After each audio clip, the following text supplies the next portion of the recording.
the very large bulk of their day is child-directed. I is for Yvette. Yvette, where are you going to start? We put out every day what we call invitations. So it may be an invitation in a building area. It could be in a writing area. It might be in our little home area. And at the beginning of each day, we talk to the children about what the invitations will be for that day, and then we ask them to think, make a plan, and ask them to decide where would you like to start today. The beauty of the model that we're creating, that the district is investing so heavily in, is using a framework called Habits of Mind. And in Habits of Mind, there's a recognition that young children learn best through play. So pre-K is vitally important in our high poverty schools in particular, because the students do come into kindergarten very unprepared. It's not that the parents care any less about their children than a higher income family, but they are just coping with so much more. They're often working multiple jobs.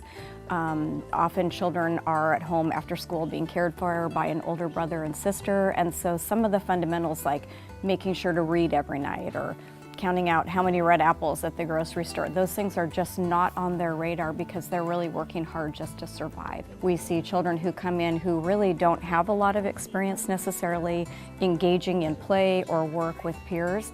And by this point in the year particularly, we see really solid friendships. We see students stepping in to help other students without even being prompted.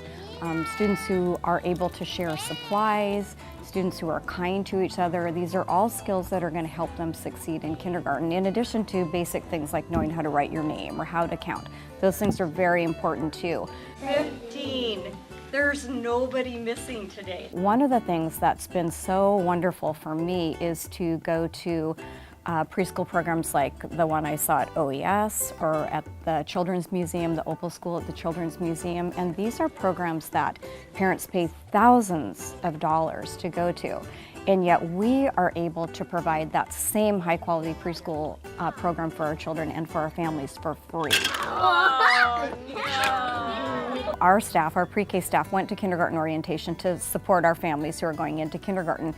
And it was lovely to see the children sitting in a circle, listening to the teacher, remembering to raise their hand, participating in the activity. And then the teacher said, it's time for you to go back to your parents. And right away they pushed their chairs in and they lined up, and she looked at me and she said, they already know how to do all of this.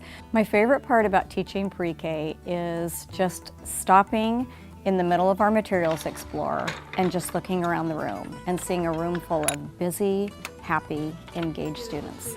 And knowing that not only are they having a rich experience in their 4-year-old year, which we want them to have, but knowing that at the end of this year, they are entering kindergarten with the very best chance of succeeding. Yeah.